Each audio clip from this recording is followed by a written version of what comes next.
Welcome to our Caribbean and African Targeted Health Improvement Program, CATHIP Health Hour. The Caribbean and African Health Network, CAHN, along with its national partners, are incredibly pleased to continue to bring to you targeted health and well-being education delivered by Caribbean and African doctors. These health hours are all about empowering, educating and giving space to Black people so our communities can look after themselves better. Every Saturday, our Black GPs or consultants present on those health and well-being topics that affect you, your family members and friends. Some weeks will vary and will include other panel members such as pharmacists, specialist nurses and faith leaders. Our health hours cover a range of topics and include mental health, heart health, women's health, reproductive and sexual health issues, men's health, respiratory problems, cancer, sickle cell and many more. We have not forgotten to include within our health hours the many societal, cultural, religious and racial challenges that can go hand in hand with health problems and influence how we should respond to meet health and well-being needs. The sessions are designed for you and we want you to use the time to listen, learn, share your experiences and ask questions to our Black doctors. During every session, we will gather your feedback so we can continue to respond to the needs of our Black community.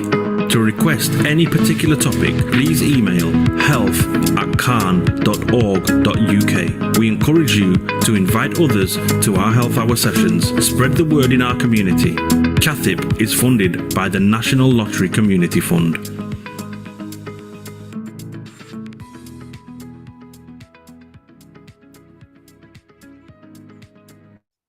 Good morning, everyone, and a really warm welcome to CATHIP's Health Hour. I'm your host today, Dr. Vanessa Appiah, and as ever, we have a fantastic guest, and we also have a fantastic topic that we're going to be talking about. But I'm just going to give you a bit of a background about what CATHIP is and why we're all here. So CATHIP stands for Caribbean African Targeted Health Improvement Program. And it's really a collaborative, educative, empowering health literacy program that is designed to reach people where they are, to enable them to take control of their health and to support others. And it's something that we know in our community that is much needed. And it's formed by a fantastic partnership, which includes the Caribbean and African Health Network, CAHN, the Black Health Initiative, the Royal Assembly Redeemed Christian Church of God, RAFA International Development Agency, Croydon BME Forum, and the Enfield Caribbean Association. And these organizations have come together to really put this program for you, and it is really for you. So please feel free to ask any questions, put your questions in the chat, or if you want to put your hand up at the end and ask questions directly. This is for you. This is for you to get the understanding and all the knowledge that you need. And it will be really great to hear from you about where you are. So if you can put in the chat your location, whether you're there alone or you're listening with family and friends, but it's just really a great opportunity for us to come together, learn and network as well. And one last piece of housekeeping, we are recording, so please note that. So if you'd prefer for your image not to be seen or your name to be withheld, please do change your name and don't put your image on screen.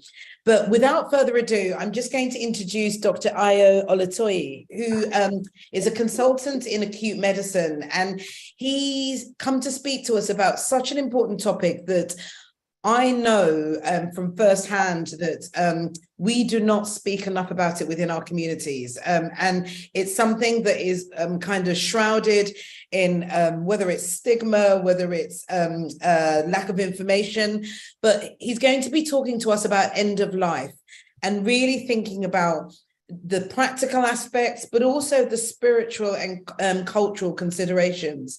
And I think we're so fortunate to have him here. So without further ado, I'm just going to hand over. And Ayo, thank you so much for being here. Thank you so much, Vanessa. It's a privilege once again to be asked to come and talk on this platform. I have a lot of respect and love for what CAHN is doing in the community. So it's always a pleasure. So thank you so much for the invite. And I can see some faces that I recognize. So I think this is going to be a good conversation. And like you said, I think it's a necessary conversation. So I'm just going to start by sharing my screen, and then we can get started. Okay. So can everybody see my screen? We can. Yeah, perfect. Okay, so end of life, practical, spiritual, cultural considerations. I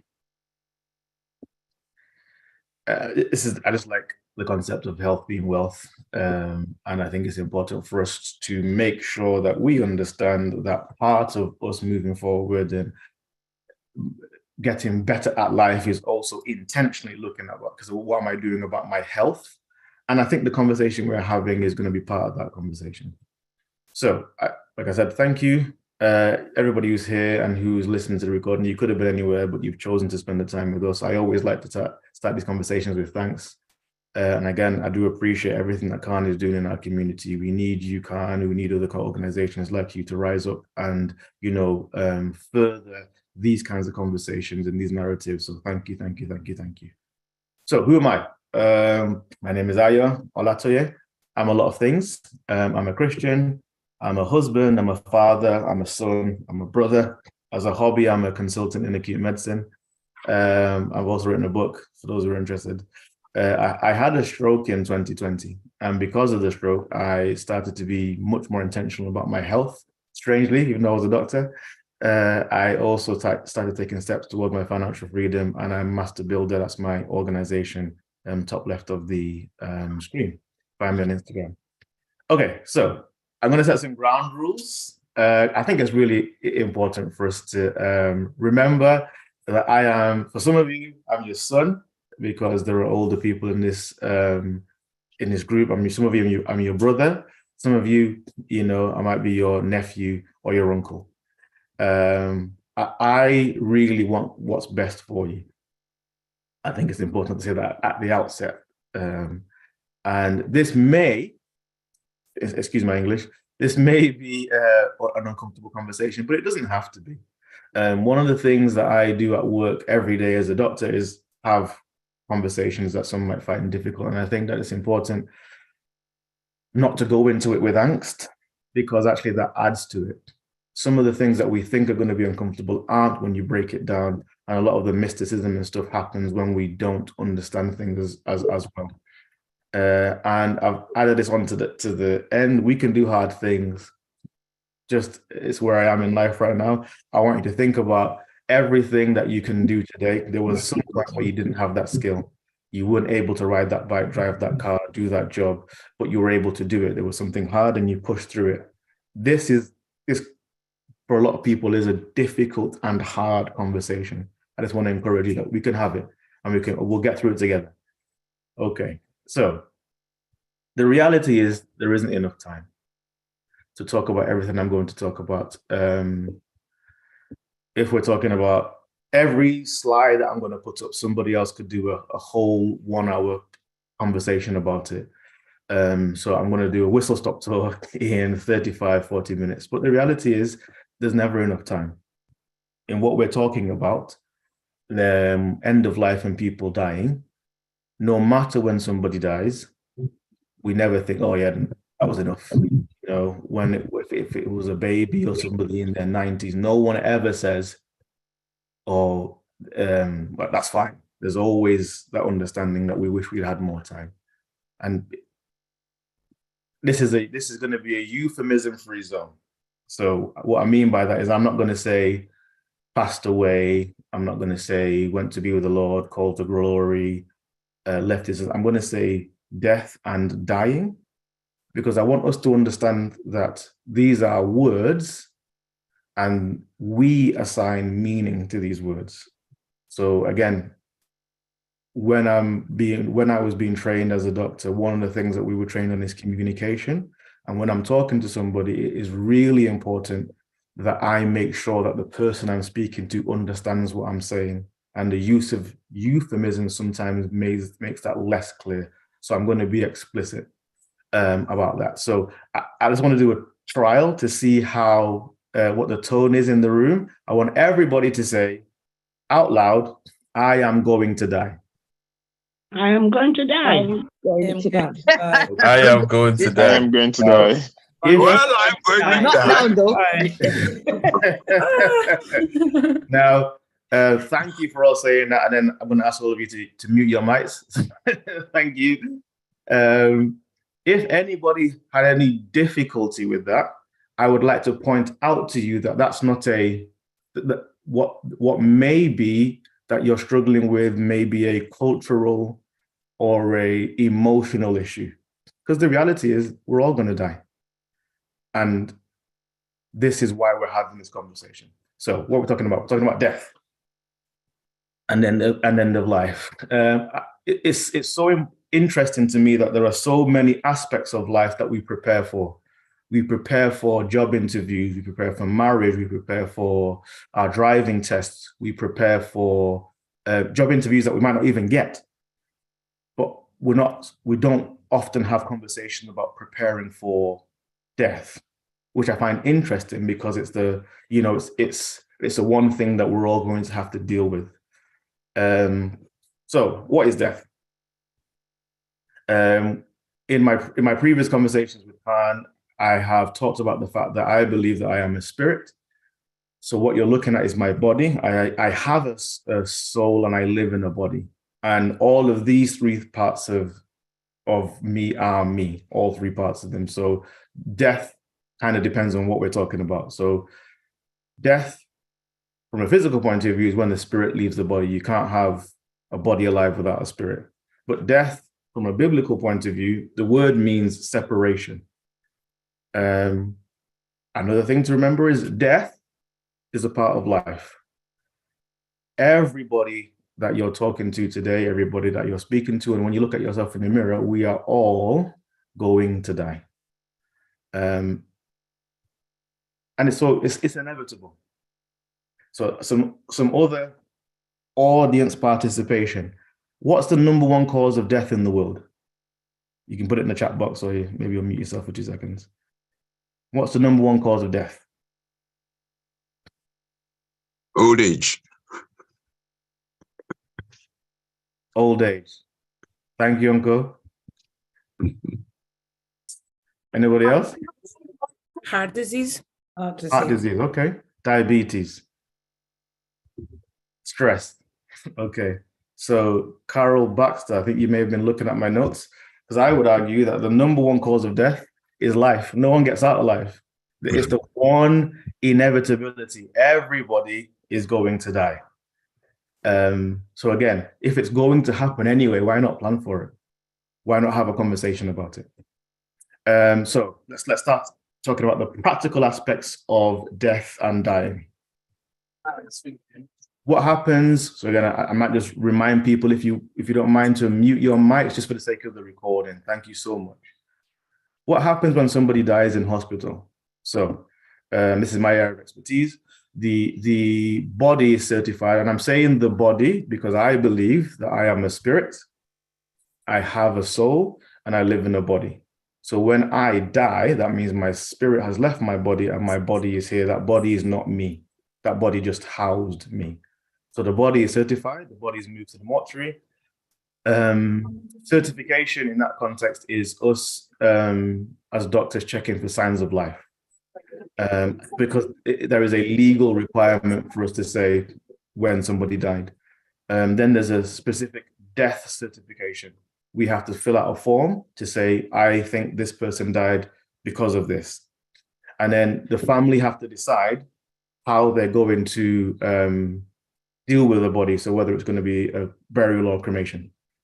There is a coroner who gets involved when in a hospital when the cause of death is unknown or specific circumstances. So somebody who dies in A&E or within 24 hours of being admitted, anybody who is under 18 and let's say things like surgery or falls, these cases may have to be discussed with the coroner, and depending on what the outcome of that conversation is, it may have to be referred for a coroner's inquest or a post-mortem and things like that. What happens when somebody dies out of hospital? So this is generally when somebody is found dead. and generally when somebody is expected to die. There are other things that may happen if it was an emergency. So the GP is called to do the certification of the body. The body is moved to the mortuary, again, similar things, death certificate, and the family have to answer the question, burial or cremation, and then the coroner will get involved if it's an unnatural death, if it's a violent death, if it's due to suicide, or if it's industrial. Okay, what happens next? So the family have to collect belongings from the hospital. I'm saying all this because, you know, people have had experience about it. And if you've never had experience about this, these are just practical things that you're going to have to do. Or the family have to sort out belongings in the home. Then you have to find the funeral home because the body will have to go from the mortuary in the hospital to the mortuary or to funeral home to prepare for a burial or cremation. You have to pick a cemetery. Then you have to book a plot.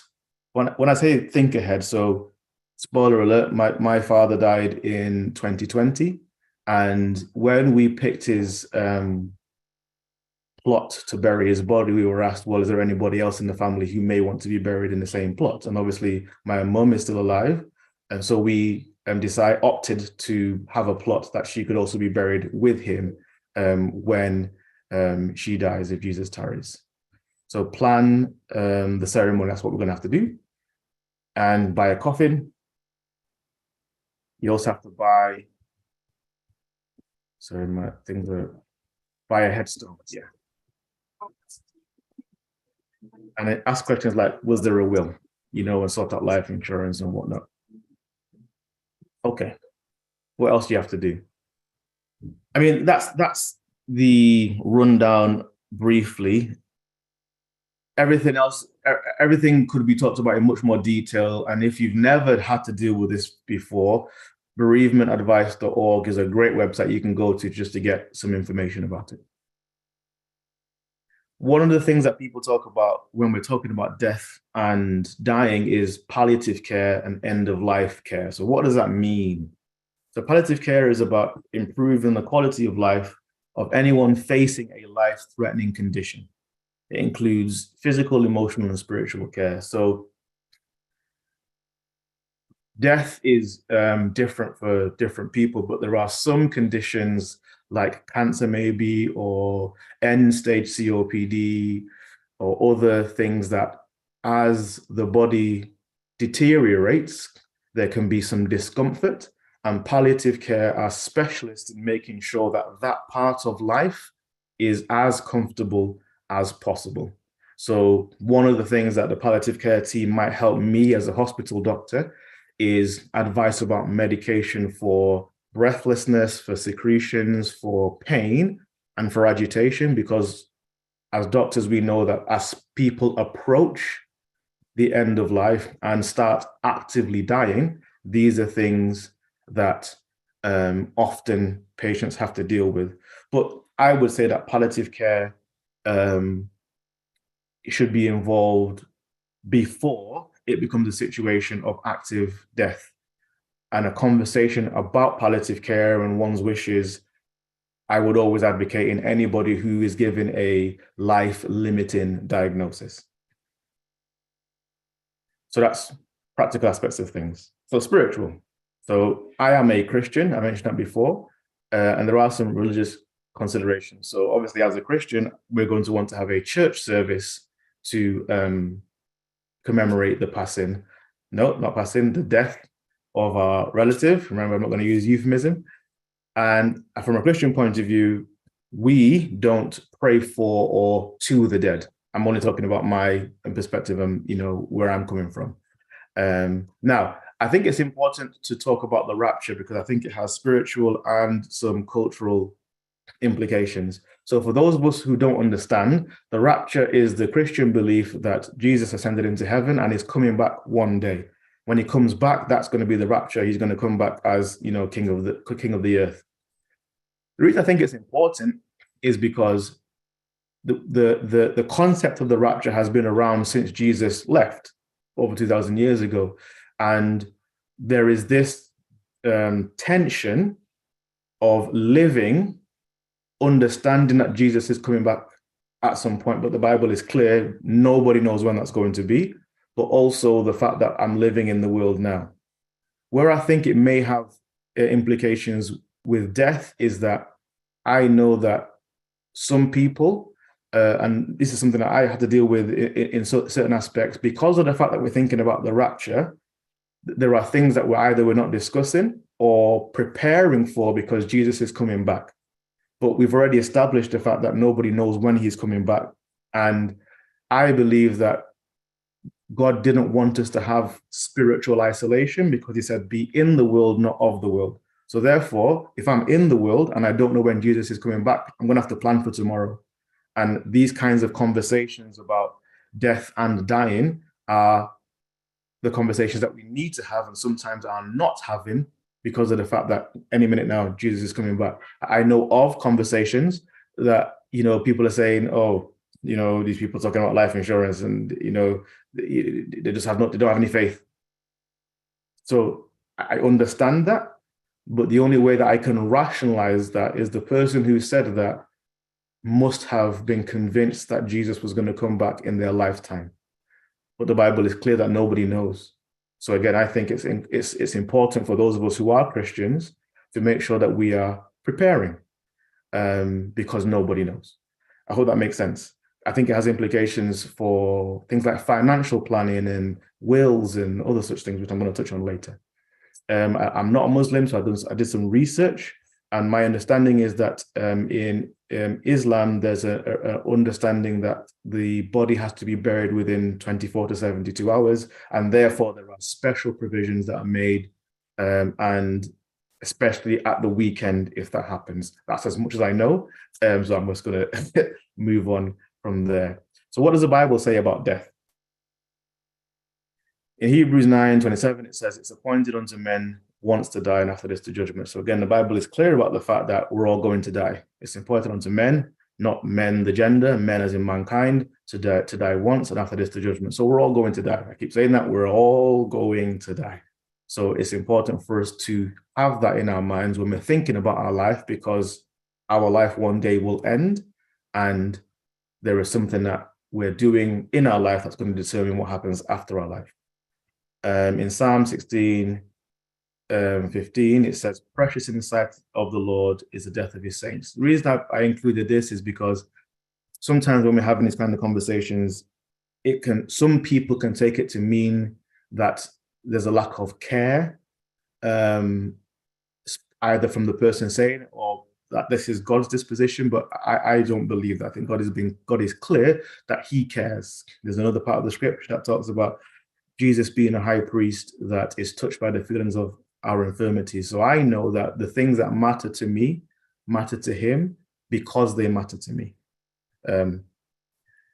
In Proverbs 13:32, it says, a good man leaves an inheritance for his children's children. Now, I believe that the Bible is written to us to show us how to live life.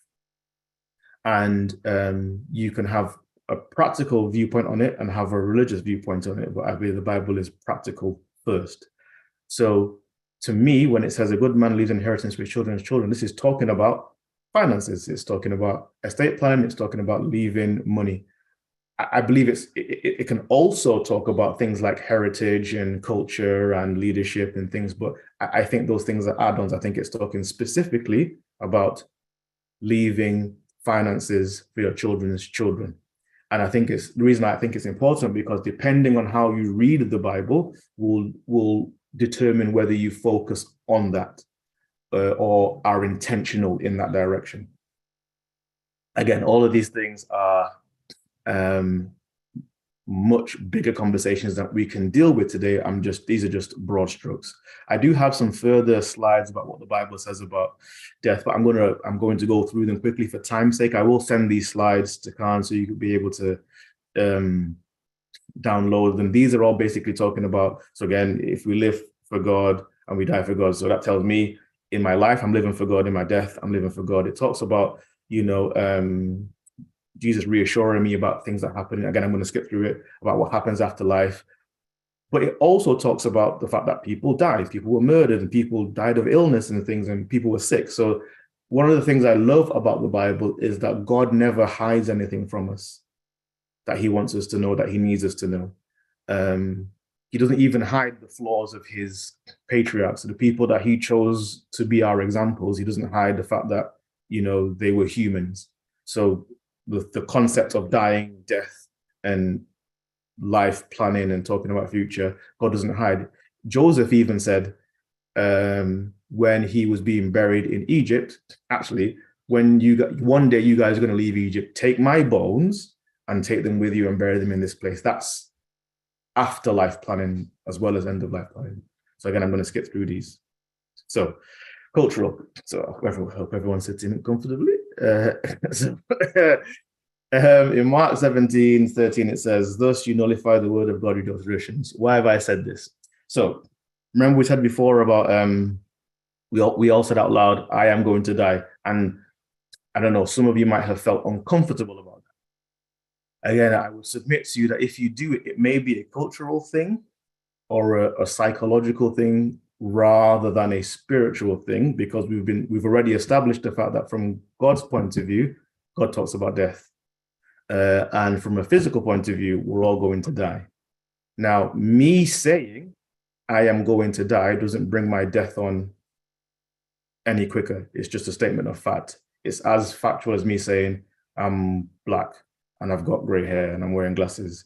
I'm not emotionally attached to what those words means. We have to, I would submit that if it weighs heavier on you, we are attaching that weight to it rather than necessarily what the words means.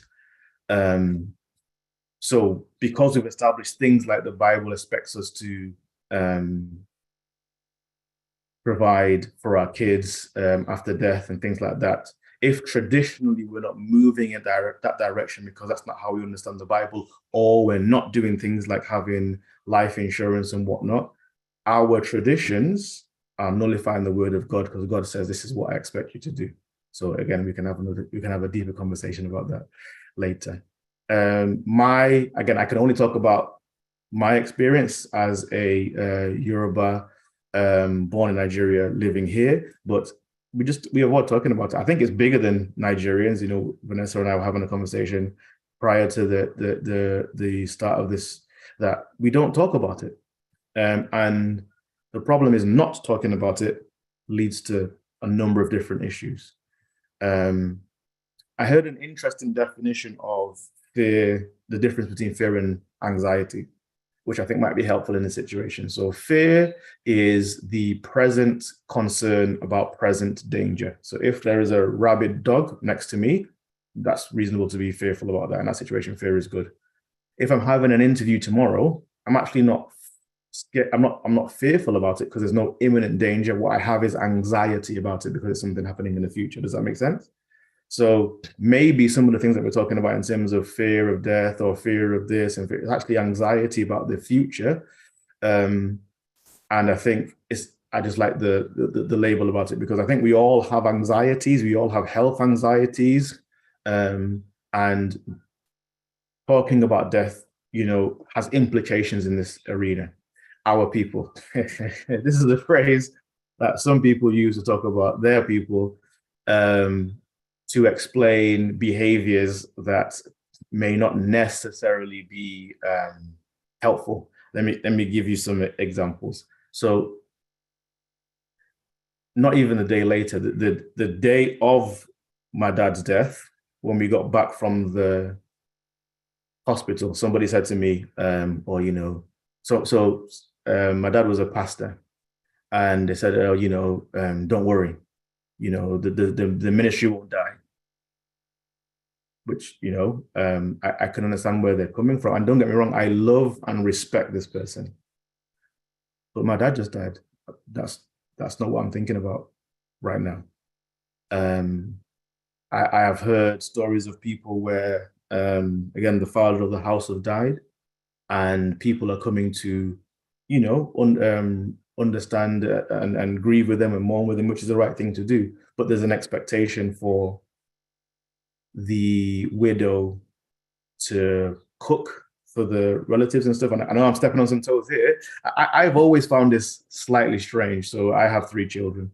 And again, culturally, when we have kids, we're supposed to entertain and say, oh, come and see us. But I never understood why, when we've had kids and we've had sleepless nights, where I'm supposed to be providing food for you. Like I never got that. So similarly, in the concept of somebody dying, I just think it's reasonable to have the conversation, or even ask yourself, you are going to visit somebody and their relative has died. Is it reasonable to have an expectation for them to take care of you? Or should it be the other way around? I'm just putting the question out. Maybe you can have the conversation with yourself, or maybe we can have it after I give my talk. Is there anything else to say about? I mean, I'm sure we've all got examples, and having spoke to some of my peers who have been in the same situation as I think these are common issues. One of the things that my dad used to say is that there are positives and negatives for every society and every culture. So I don't want to be so, I'm not being negative. All I'm saying is that I think it's important for us to make sure that we objectively look and say, this thing that is expected us from a culture point of view, or this thing that we do, is there a way to look at it and maybe make another decision? Is it something I want to do, or am I just doing it just because everyone else is doing it? Is it the right thing to do? I think I'm going to move on. What happens when we don't talk about death? So again, we talked about anxieties. When we don't talk about death, I think it adds to the anxieties about health scares, because everybody, I think it's reasonable for everybody who has any health scares or is given a life or a chronic condition, maybe a life-limiting diagnosis, to think, was this thing going to bring on my death? Is it going to impact my death? Is it going to make death more uncomfortable? But if we don't talk about it, the analogy I give is like a pressure cooker. We never have a release valve. So we're dealing with this. Somebody did mention about stress earlier. I think it's a stress that we don't have to deal with, but we do deal with because we don't have an outlet, because we don't talk about these things in our communities. It has added anxieties in decision-making after a loved one's death. Not knowing what somebody wanted, can add unnecessarily to a situation that is already quite challenging. And although the conversation may be challenging, I think having it and having a degree of clarity afterwards really helps.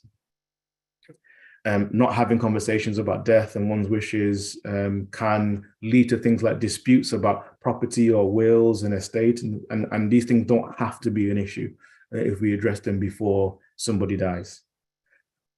So everybody grieves differently, and because of that, not talking about death, again, I think adds unnecessary pressure to an already pressured situation. So again, I would just advocate that it's a conversation to have, first with yourself, know what your wish is, but also with your family. And I do think that we should lift the stigma or get rid of the taboo about it. Because again, we've already established we are all going to die. It does not make sense to not prepare for it. By God's grace, we all live to a long, ripe old age. But I'm pretty sure every one of us knows somebody who died and we thought, this was early. This was before they should have gone. So it's never too early to have these conversations. So, case study. This is my dad, Dr. Emmanuel Olusegun Olatoye. That's my back garden. That's him carrying a cross in Piccadilly. Well, another one is, the bottom left is him. I think he had a celebration for being a Christian for 50 years. And the other one is his 70th birthday party. This was the year before he died. So my dad sadly died in September 2020. And so I have firsthand experience of these conversations that we're having, death certificate, headstone, burial, funeral, grieving. And again, the reason I think it's important, I thought it was important to have this conversation with you, because if I'm honest with myself, I think that there are things that were left unsaid. I think there were some things I would have liked to have said. Some conversations I would have liked to have had. And I am not going to get the chance to now. And that's something that I'm just going to have to deal with, you know? So my motivation is a, not a selfish one, but it's because of my experience. I do really think that we should have more and more of these conversations with our parents, with ourselves, with our children, with our uncles and aunties, because I think things might have been a little smoother had we, if that makes any sense. So how do we prepare? So again, this is my personal opinion. I think it's good to get spiritual clarity because we are spirit, soul, and body. So this is John 14:16. This is what Jesus says of himself. I am the way, the truth, and the life. No one gets to the Father but by me. So I am a Christian. This is what I believe. The Bible also says that I am the resurrection and the life. So I am clear about what Christianity means to me and how it affects my life in this life and how it affects my life in the next life. That helps me. So that's where I would always start this conversation in terms of preparation. I think figuring out where you are spiritually is the best way to start. And I would encourage you to think about that. Financial planning. So getting a will. It's never too early to get a will because we've already established that we've all dealt with people or all know of people who died prematurely. In our opinion, we thought it was too early. So it's never too early to have a will. And uncles, aunties, brothers, sisters, my question to you is, do you have a will? If you don't have a will, there's an organization called willaid.org.uk. They're an organization that will help you write a will for relatively cheap. And for a small donation, the donation you give, they will fund charities that help people all around the world. So it's just something to think about. You know, there are other people available. It's just one that I found online that you might want to look at. Life insurance. So life insurance is, the way that people talk about it is in life, you do your best, I hope, not to be a burden on your loved ones. Now, like it or not, there are things that have to happen when somebody dies. One of those things is a burial. And again, depending on where you are culturally or as a family, you might want to have a big celebration and things like that. And again, we don't want to dance around the fact that these things have cost implications. So I am the sole breadwinner in my house. If I die before my wife, my life insurance makes sure that everything that needs to happen after I die is taken care of from a financial point of view. Because I believe that it would be an unnecessary stress on my wife to have to find that and also deal with the fact that she's lost me. I hope that makes sense. So life insurance, I'm sure there are lots of people that you can speak to, and I'm pretty sure maybe CAHN has some contacts, but I have a particular contact with somebody who's a good friend of mine. So if anybody wants to reach out with me via CAHN, I can refer you to somebody. You can have a conversation about life insurance and also trust and estate planning. So for those of us who don't understand trusts, what a trust is a way of controlling assets without owning them. The implication of this is that you're able to bequeath these assets to your children and not have to pay inheritance tax, because it's a big issue everywhere. So these are just ways of understanding things and dealing with things that make life easier. These are things that we don't have conversations about every day, but it's necessary to have a conversation about every now and then. A trust is very complicated to sort out. So you want to make sure that you're having an estate planner. I wouldn't do it by yourself. But once it's sorted out, you can do stipulations like you can put it somewhere that's going to accrue. You can make the profit available or put certain portion of it. I know of a family who, a couple of generations ago, they put some money in a trust. So every child and grandchild of that family is able to take from the trust so they can buy their first house. These are things that we can do to prepare financially. How else do we prepare? This is just an idea that I had. And again, some of these ideas that I've had preparing for this conversation and this talk, and the things that I am going to go to my family and say, guys, let's talk about this. So, and after I'm gone for all that, God forbid my wife dies before I do. I don't know where anything is. Like in terms of like the bills and the subscription and Netflix, I wouldn't know. I wouldn't know where these things are. So we're gonna have these conversations. So yeah, where are the bills? Who are we paying? Things like passwords, bank details, subscriptions. Just have it in a folder. And if you are concerned about people like, you know, the dad and with the father of the prodigal son, maybe giving people information about it, you feel that might put your life in danger, or something, you can always put it somewhere that nobody knows till you die. Things like pictures. These little things that we sometimes don't think about, and then we're going to have to deal with afterwards. How else do we prepare? And again, I'm coming to a close now. These are suggestions of conversations you might want to have. So these are conversations with yourself. So these are questions you want to ask yourself. Where do I want to die? Where would I want to be buried? The reason I think this is important, because as a doctor, if somebody's sick enough in hospital, this is a conversation I have to have. Because when it comes down to the end and somebody's actively dying or approaching that, I want to do my best to honor their wishes. And that might mean an emergency transfer home because that's what they wanted, or to a hospice, or keeping them in hospital. I know of contentions that have happened in families because there was arguments about where to bury somebody. How would I like you to dress my body? Again, my body, it's not me. I am not there. This is just a house that I lived in while I was here. What about my funeral to be like? The interesting concept I find, and again, this may be controversial, is that when somebody dies, especially if they've not made any plans or had any conversations about what they want afterwards, a lot of the stuff that we do, it's not for them because they're not there. They're gone. A lot of the stuff that we do, we have to accept the fact that some of the stuff we're doing it for us, which is fine.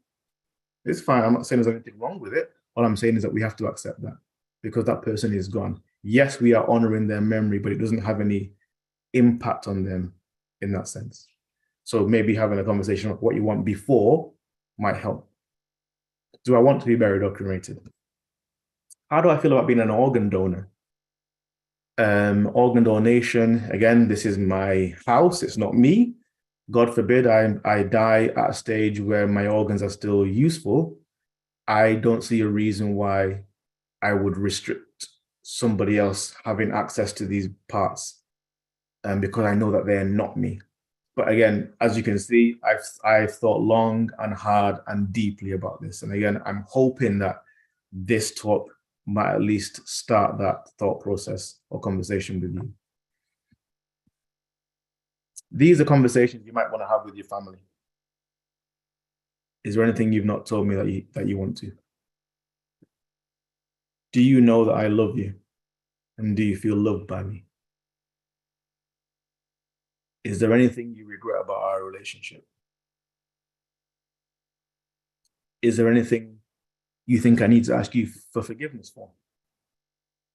Please tell me about my family tree. This can be, you know, parent to child, child to parent.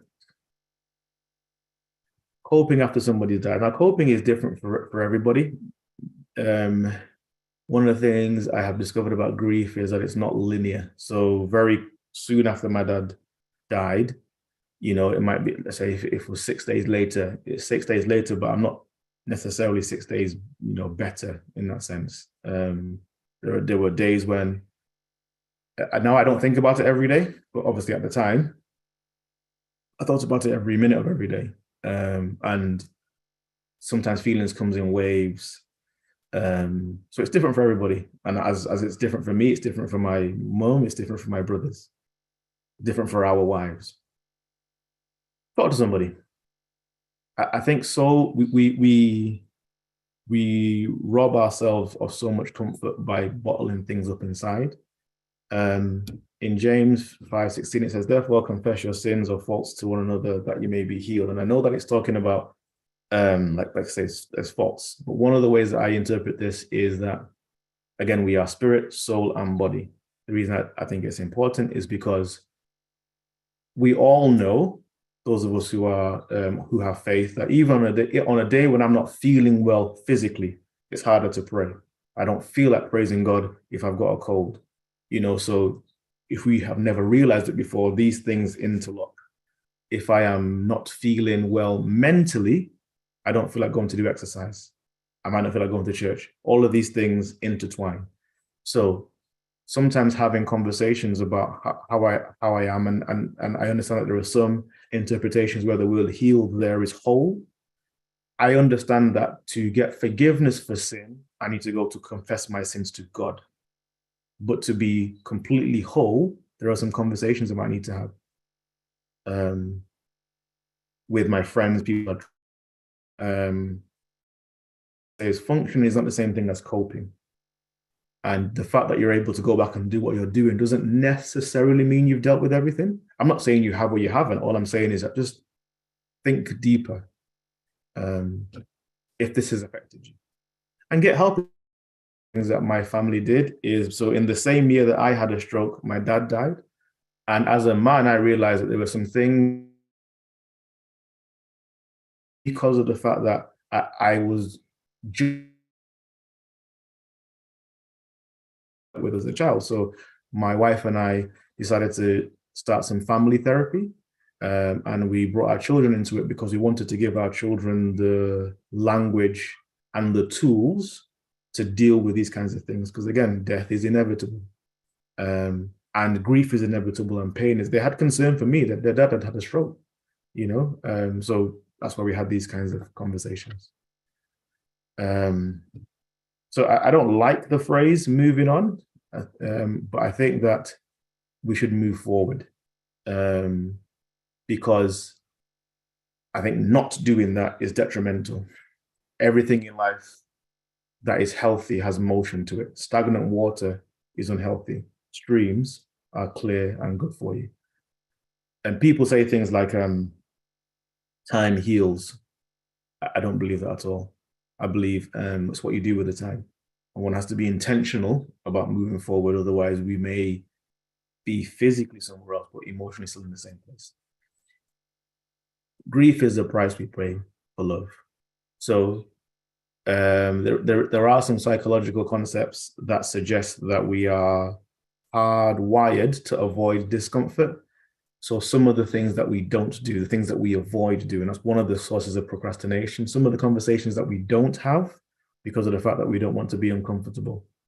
So not dealing with grief is going to hold you back. And again, from a pressure cooker point of view, at some point, if it's in there, it's going to come out. So my uncles, aunties, mums, dads, brothers, sisters, my strong advice is let's find a way of dealing with it. And I think this is my last slide. I want to encourage everybody to have a deathbed view. What do I mean by that? So I want everybody to Google this phrase, top 5 regrets of the dying. There was a lady who was a palliative care nurse. Her job was dealing with people who were dying every day. Their regrets. Common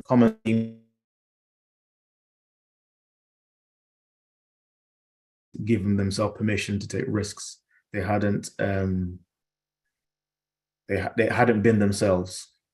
Because again, this is the direction of travel. We're all going there. So before we get there and look back and think, oh, I wish I'd, maybe we should get off the carousel of life, take us some time and think, okay, what do I want the view to look like when I look back when I'm on my deathbed? For the funerals that I've been to recently, really focused my mind on people to say when I die.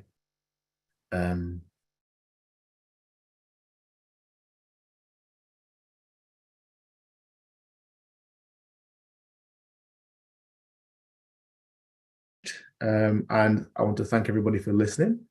And I think we're opening up for some further conversations. Thank you very much.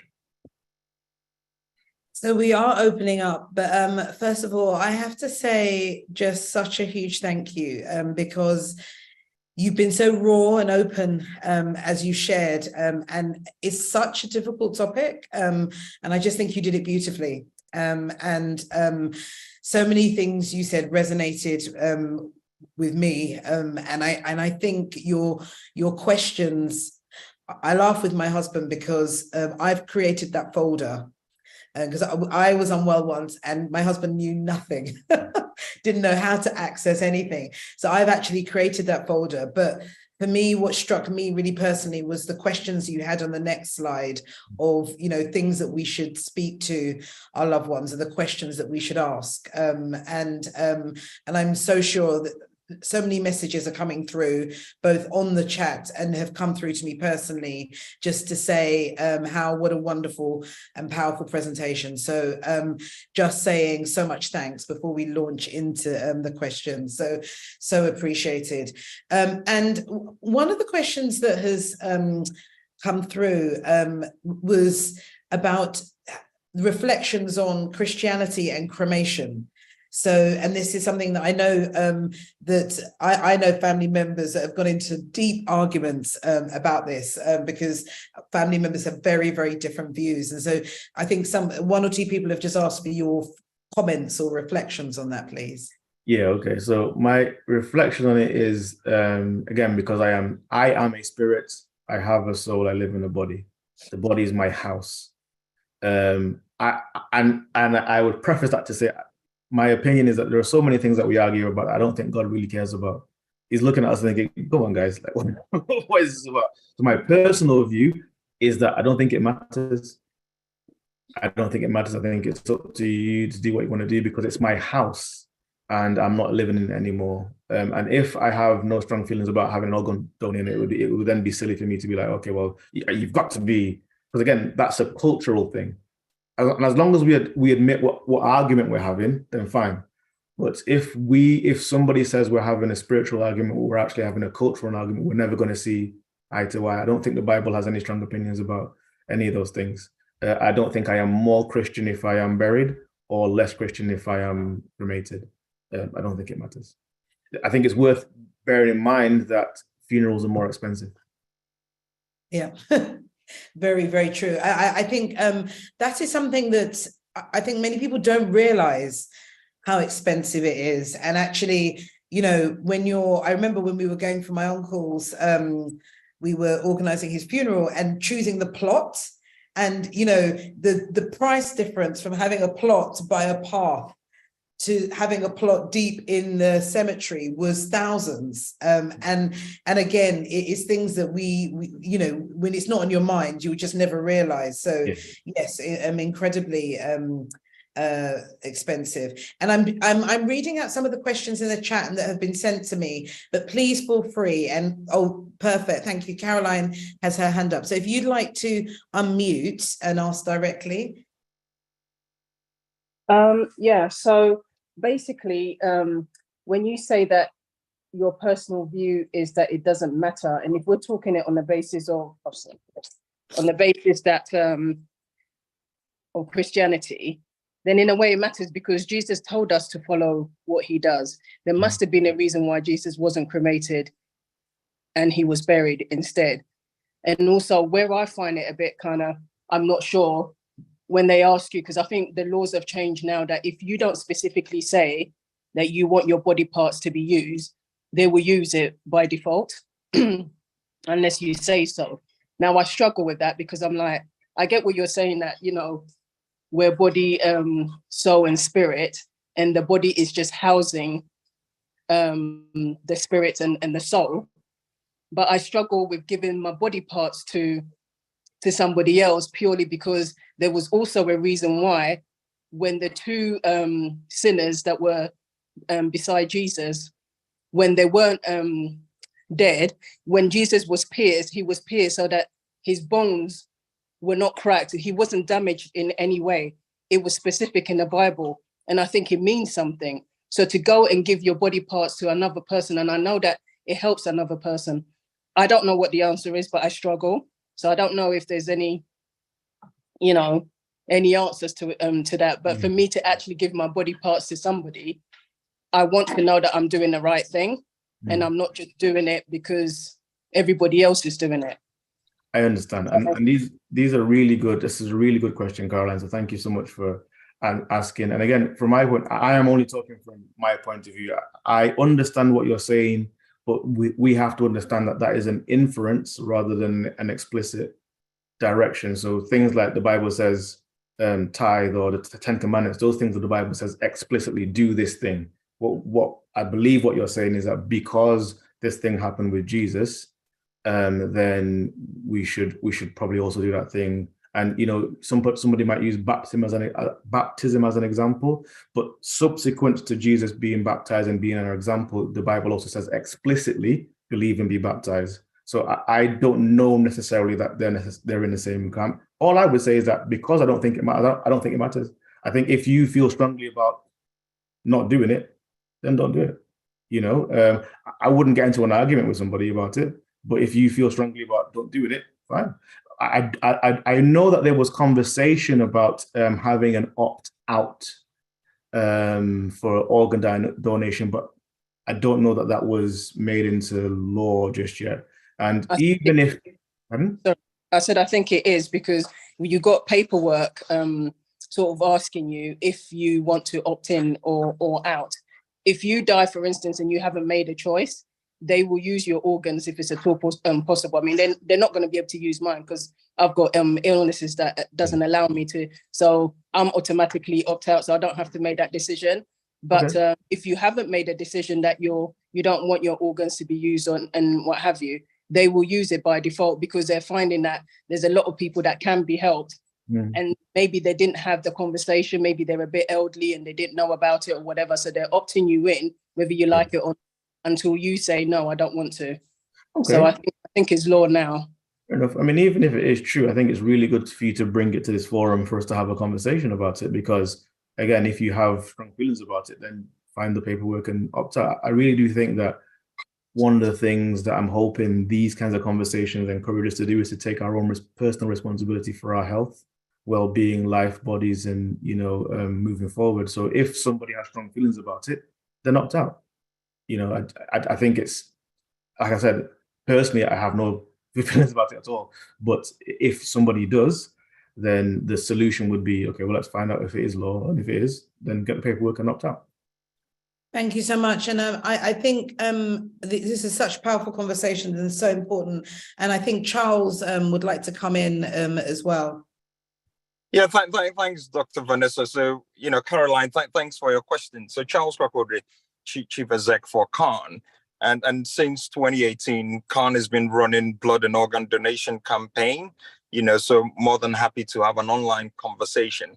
Yes, so there is a law, but then even with the law, what has been happening pre the law, that now people have the option of opting out, was that your next of kin will still be consulted.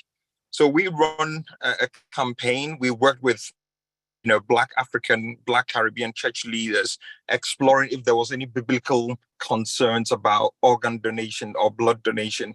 And we came to a conclusion going through the scriptures, there's absolutely none. We got them to sign a pledge card. A couple of photos are on our website. We call the project Precious Life Savers. And the only reason why we got involved in that, we went to various Black majority churches, had engagement, had the dialogue. There were people who said they wanted to go to heaven whole. And it was a point, I'm a minister as well, although Chief Exec we said this physical body will have no place in heaven. It's your spirit and the soul, affair. So therefore, but then the conversation we're having with people and the reason why we got involved in this was all around grace. And grace is that unmerited favor, getting what you don't deserve. And what we were asking people, and the starting point for the conversations with church leaders, but also when we went in the churches, would you accept someone's organ if that will improve your health and well-being and your life chances? We know Black people, are more likely to wait longer for an organ donation. We know people with sickle cell within our community who require regular blood transfusion. can only receive, blood that has the RO type. So these were things that really motivated us to have that engagement. So yes, we know there are cultural concerns. We know there are religious concerns, because this subject is not well discussed within our various homes. That is where some of those myths and misunderstanding comes from. But we will definitely, this year have a session on blood and organ donation. Take people through the journey, but also really try and get the community to understand the impact, when people are on the organ donation, waiting list, and how long they wait. By the time a Black person is more likely to find a match, it's too late. And that, but also when people sign up to the organ donation register, your organs can only be used if you die in intensive care. So it's just a small number of people who get to, who sign up, who then get to benefit others. It's not just everybody, but we will try and get a session, get a clinician on, and then talk people through the journey. And there's a whole raft of things that needs to happen before, any organs becomes beneficial. So various tests, like Caroline, you rightfully mentioned. But for us as an organization and the partners we have, it's about discussions. It's about conversations. It is not to persuade people, but it's to give people the real facts and the truthful facts so that people can make informed decisions themselves. So just thought I'll chip it in, because this is one of the things we're very passionate about. And I have signed up. I tell my church, any part of my organ, any part of this body that will benefit, then let it go, so that even in my death, just like in Jesus's death, people were benefiting, then so be it. So just a personal opinion and why we passionate about this as an organization. Thank you, Dr. Vanessa. No, thank you so much, Charles. That is, it's great to get your perspective, and it is fantastic to hear about the work that has been happening in CAHN and other organizations, just to raise awareness about this. And, like every decision, I say we go through a journey, but we need to have the right information along that journey to make the decision. So that's great. And I look forward to that future session to discuss that. Carol, you have been waiting patiently there. So thank you so much. Look forward to hearing from you. I think you're still muted. Sorry, Carol. I could, yeah.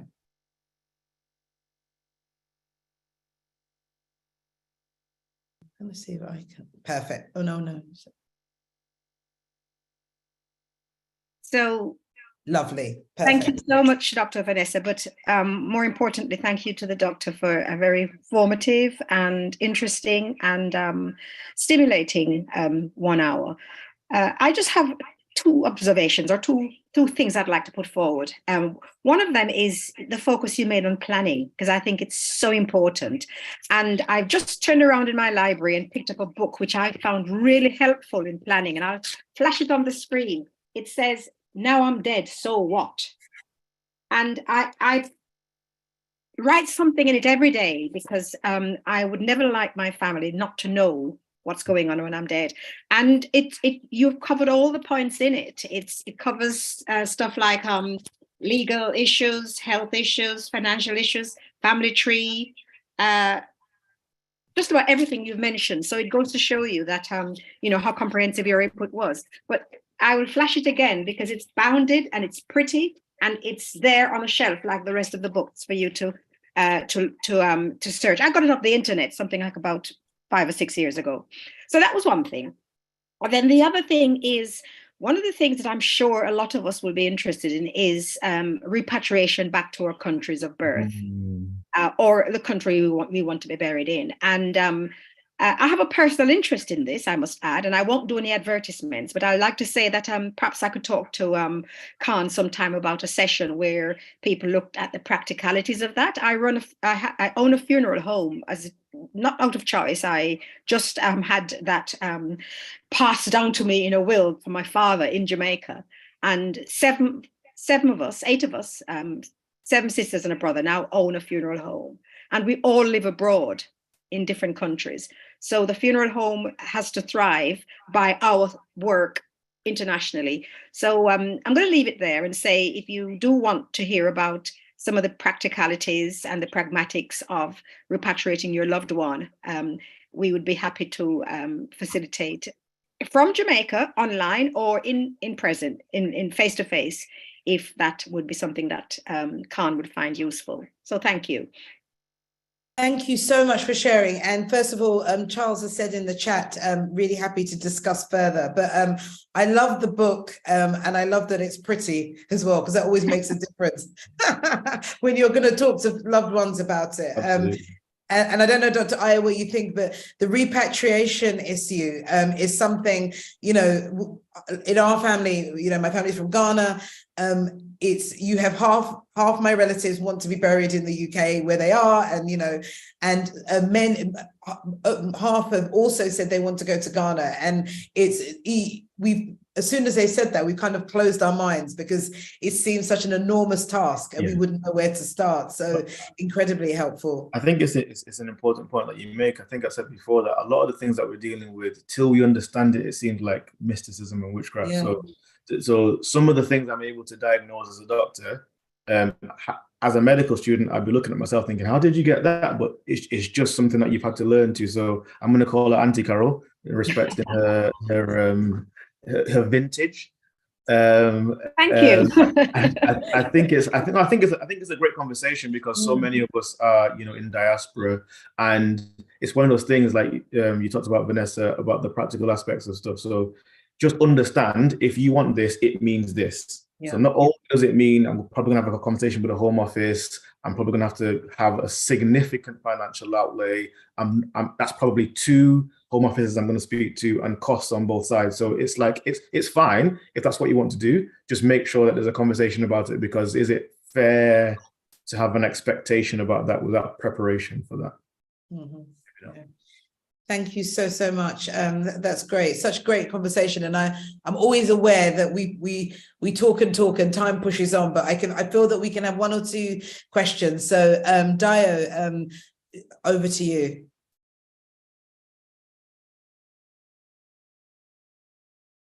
Hello, Dayo. Hello. Yeah. There we are. Yeah. Yeah. My name is Dayo. My comment is more in terms of the organ aspect.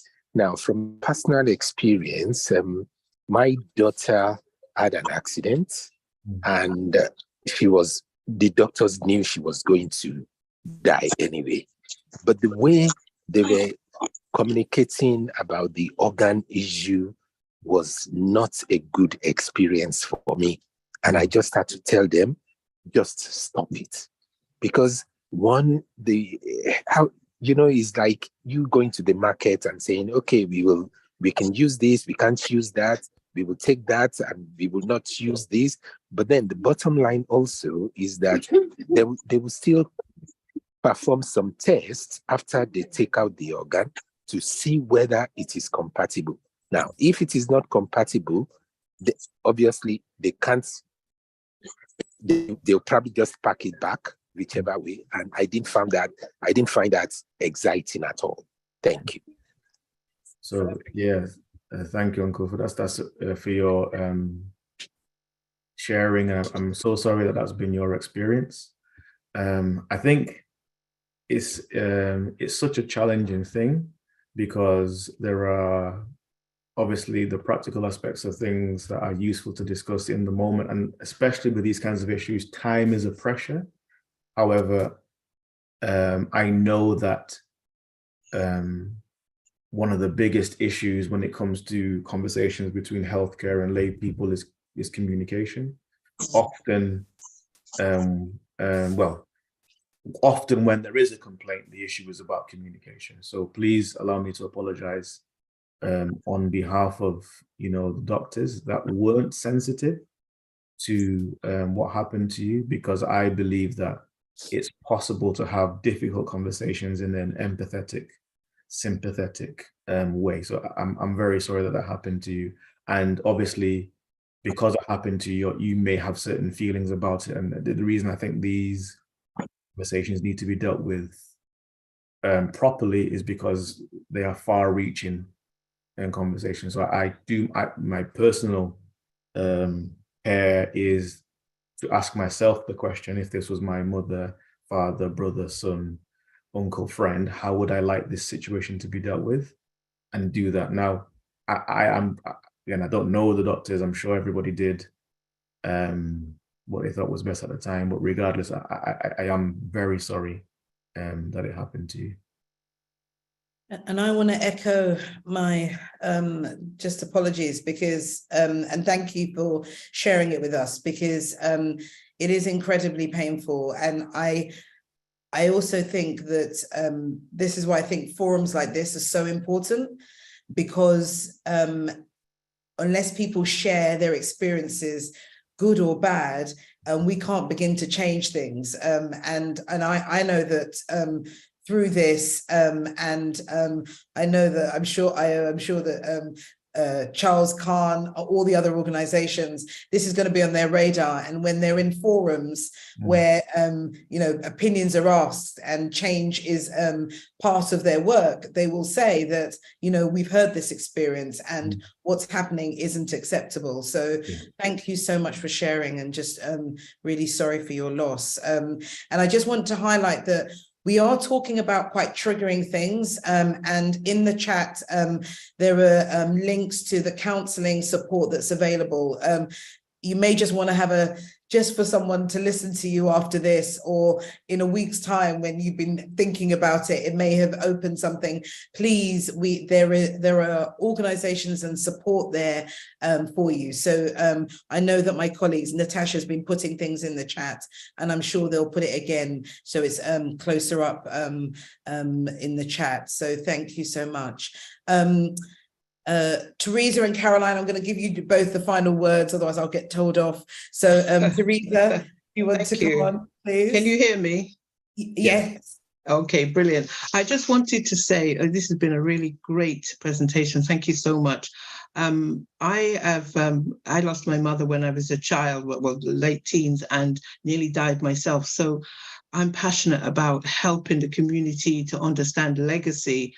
And I'm a part of a group that we do estate planning in our community, explaining what the doctor was talking about, but in a very Ubuntu way, and a kind of Ubuntu legacy way. So I'll be happy to give you my details, doctors, and if anybody would like to talk to us, we'll be very much available. But the trauma of a child, I'm now in my 60s and I'm still suffering from trauma. So it is very important that parents understand, what to do for their, when they're passing. Thank you. And I hope I haven't triggered anyone by saying what I've just said. Thank you.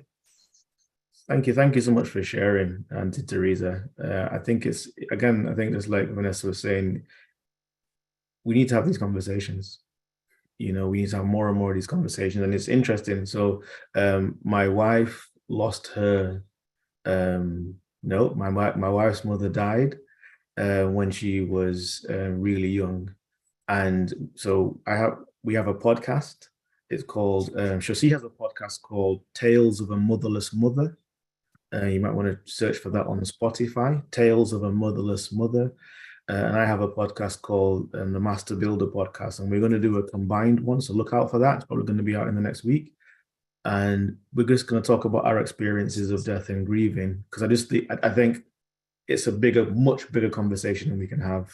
And I think more conversations and my experience is when somebody is specific about their experience, and in it, you can find some general themes that we can all go away. So thank you so much for sharing. Thank you. And Caroline, just going to give you an opportunity to come back in. It's just a quick question. I don't really know I don't know the answer. That's what I'm asking. So basically, my father died in 2011, and he didn't really die in the way that I would have preferred for him to die. There are times where I thought he was going to go, he didn't go. And when he did go, it was, for me, so unexpected, and I was absolutely distraught. Now, during that time, I think that was when William was getting married. So getting to the place was really, really difficult. And the long and short of it was that when I got there, all the clinicians that were working there had left because it was time for them to go. So the new shift clinicians had come on board. So I then had to wait for another bank holiday to go and find out what actually happened to my dad. The bit that I was really distraught about was that my stepmom seemed had a problem with us and what have you. She knew my dad was going to die and didn't tell me. So when I found out that she knew, she didn't say anything, was a problem. And then also when they told her, does she want my dad to be resuscitated? She said no. And I didn't understand why they took her side of the thing and dismissed the whole family, that my dad didn't want to be resuscitated. And I found it really, so they did not resuscitate my dad. That just made me feel even more distraught. And what they were saying to me, that's the bit that I don't quite get, was that they could have made that decision without us anyway, because what they do is they look at the quality of life that my dad would have had and decide whether or not my dad could live or not. At that time, I was studying to become a pediatric nurse. So we did talk a bit about death and what have you. But I found that bit really hard to swallow, because I'm like, you're meant to ask us, do we want, because my dad didn't do any wills. He didn't say what he wanted. All I knew was that my dad was quite frightened about death. So it was trauma for me to know that he didn't really want to die, but he was going to die anyway. So we didn't have that discussion, because my dad wouldn't, every time we had it was like, I'm just waiting for the Lord. I'm waiting for the Lord. So, it was just really hard, because we knew he will die from what he had, but we couldn't have that discussion. So to find out that they didn't do anything, I mean, that sent me, going crazy. And are they allowed to do that? Is the question, to make that decision without the family saying yes or no. So first thing is, I'm sorry for your loss, and I'm sorry that it was a traumatic experience. I'm sorry for the pain that you've experienced, and the fact that evidently you've not had the answers that you've sought, for some time. The short answer is that this is a much bigger conversation than we can deal with in this time. But in terms of, I will just talk about the legal points. So from a legal point of view, the decision about resuscitation is a medical one. There is a legal obligation to make sure that we have conversations with family members, patient first, and then family members. But the legal weight of the responsibility less with the medical doctors. And the problem is that it's communicated so poorly that often when there is angst about it, my personal experience is that the communication has been poor. And sometimes when you then have a proper sit down, sometimes it takes half an hour to just talk about all the issues. After that, everybody's fine, but it's difficult to have that conversation like in the moment over a short period of time. So in terms of whether they should discuss with the family, it's a difficult one because I don't know the details of the case. It really depends on what was an understanding of who your dad's next of kin was at the time. Because so in my practice, if somebody I have to have a conversation like that is, I'm legally obligated to have a conversation with the patient. There is case law, but not statute law, that says that I'm supposed to have a conversation with the family. I think it's good practice too, but it's not statute law, so it's not something that everybody has to do.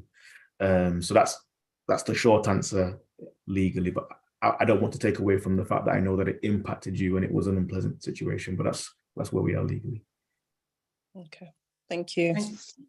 No, thank you, Caroline. And Dr. Ayo, thank you so much. As you said, you said in the very beginning that you were going to put a lot into a short space of time and that you couldn't cover everything. And I feel that we could go on for hours because it's opened something that we rarely have an opportunity to talk about this. And it's just reiterated for me the need for more sessions like this. And I know that we'll take this on board within CATHIP and bring this up again. So just thank you.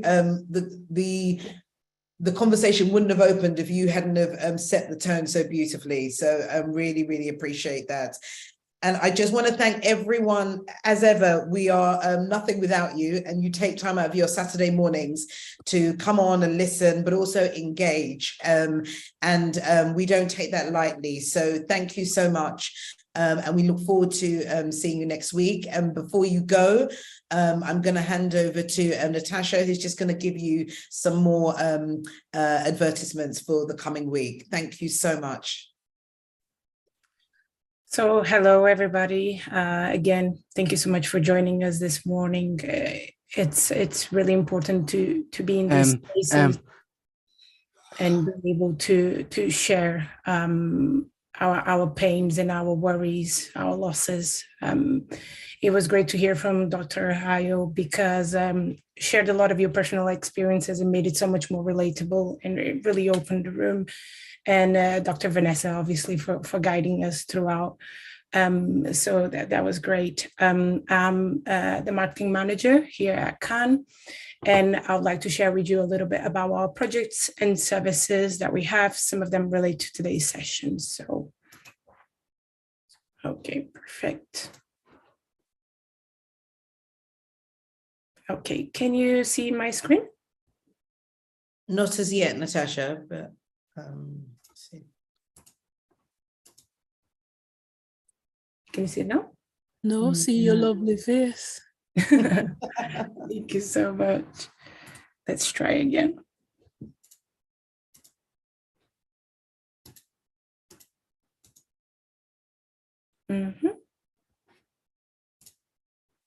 So sorry, no.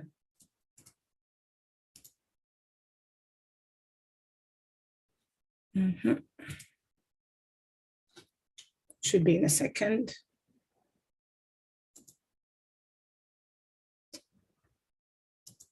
Is it now? No. No. I'll share the screen for you, and then you just go through. Thank you so much. Yes, to do with the permissions. Yeah. Yeah, No I don't think you're co-host. Is that what it is? No matter how much you prepare. There you go. Sam, for coming to our aid. So as you seen today, the benefits of our health hour, they do repeat themselves every Saturday, always with different topics, with new guest doctors and hosts, and we try to keep it as relevant to our community as possible. So do join us next week for asthma and preventing medical emergencies, again at 11 a.m. I think this is a very important topic. Me, myself, have various people in my family with asthma conditions and or related, so I certainly will be there. Very important thing that we have on Tuesdays is Healthy Hearts. It kind of connects to getting to know more about good medicine, diet, and exercise with Dr. Hiba and our physical instructor, Orlando. So 6 o'clock every Tuesday. Inside of the services that we provide, we do have our family and advocacy support sessions every second Wednesday of the month. We give a variety of support in terms of family issues, children, adults, and we have experts that really are there to tell you that you're not alone. We also have a helpline. The number is on the screen. Same goes for advocacy service, focuses a little bit more on housing, immigration, documentation issues. We can help you, and when we don't have all the tools, we will direct you to the right people and signpost you. So please don't miss out. Because our sessions in family advocacy have been so successful, we do have an extra session next week, and it does focus on emergency gynecology. It is dedicated, sorry if this is going to trigger anyone in the room, it is dedicated to domestic violence and sexual abuse victims. We do need to speak about it, and we need to get ourselves informed. This is why we created this session. To register, do scan the QR code. It will be next Wednesday at 6 p.m. with matron Emma Williams. very much related to the topic today. And as I posted various times, and Nana as well on our chat, we have a bereavement peer support group that is ongoing. It is led by Rosalind, so our email is on the screen if anyone wants to get in touch. Again, we do have a helpline if you need any support, just friendship, just a chat, just some advice. We are here, so do not hesitate in contacting us. And we have a new physical activities and well-being here at CAHN. We are very much about holistic approach to health. So not just medication or how to treat an illness, but how to prevent and how to prolong your life. So do join us every Monday in Holdham and every Wednesday in Moss Side. Email us at thepodclub@cahn.org.uk or just contact Orlando, our physical instructor, and we'll be more than happy to get you on board.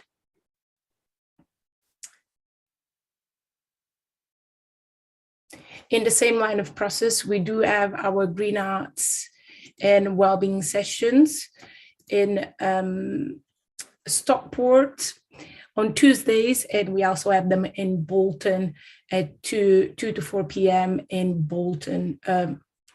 So Stockport on Tuesdays and Bolton Wednesdays. There you really get an opportunity to connect with other people in our community, to make art. I've seen some of the projects that are coming up, and I hope next week to be able to add it to our PowerPoint, because it's you really get to get in touch with your creative side. Once more, it doesn't matter the age, everyone can get involved. And once again, the sessions are free. We have a Meet the Funder event that will happen online on Tuesday, the 25th. So as you can see, this week is very, very busy for CAHN. Come and join the buzz. We're inviting our community to join us then. We are trying to speak with the funders at the Community Fund and go and get informed about how you can make projects that you have dreamed of or you already have on paper happen. Go and get informed, get in touch with funders, and make these projects happen for our community. Anyone can join. And we have this Van CAHN. Unfortunately, 1 in 4 Black men are at risk of develop a prostate cancer. So it's very important to create awareness between friends and family. On Tuesday, 4th of May, from 11 a.m. to 3 p.m., NHS staff will be at ASDA in Hume, offering face-to-face support. Okay. I agree. Really sad. Certainly. And this is very important here at CAHN. We really want to gather how is the cost of living impacting you? How is it impacting our community? We're really pushing for your participation. Do scan this QR code, and it takes a few minutes. I've done it myself, as you can imagine. It takes about 3-5 minutes, and is important data that will be collected by our researchers here at CAHN and shared, and we can continue to do work in the community that is relevant to the data and to the information that you are sharing with us. So thank you very much for everyone that has done the survey and everyone that will be doing the survey. And that's it from our side. Thank you so much for joining CAHN. As you know, we are the facilitator of Health Hour, and we have various partners.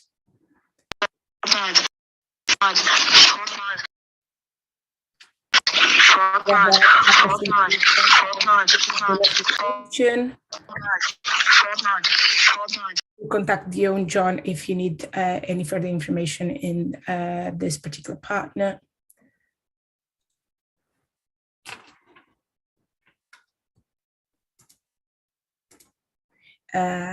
We have partnership as well with the Royal Assembly Redeemed Christian Church of God. Dr. Samuel will be at reach if anyone wants to contact regarding that work. RAFA International Development Agency as well, a long-standing partner of us. You have their contact details and email address if anyone wishes to contact for any particular reason. And a Croydon BW Forum as well. email you can see on the screen, as well as the contact number. And Black Health Initiative, their website, contact number again on the screen. Without our partners, Health Hour, it wouldn't be the same. So we just wanted to thank them once more for being in this journey with us. And again, thank you for joining us today, and we hope to see you all next week.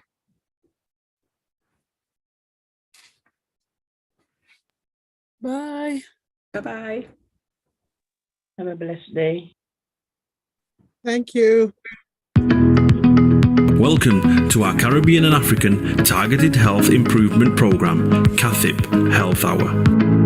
The Caribbean and African Health Network, CAHN, along with its national partners, are incredibly pleased to continue to bring to you targeted health and well-being education delivered by Caribbean and African doctors. These health hours are all about empowering, educating, and giving space to Black people so our communities can look after themselves better. Every Saturday, our Black GPs or consultants present on those health and well-being topics that affect you, your family members, and friends. Some weeks will vary and will include other panel members such as pharmacists, specialist nurses, and faith leaders. Our health hours cover a range of topics and include mental health, heart health, women's health, reproductive health issues, men's health, respiratory problems, cancer, sickle cell, and many more.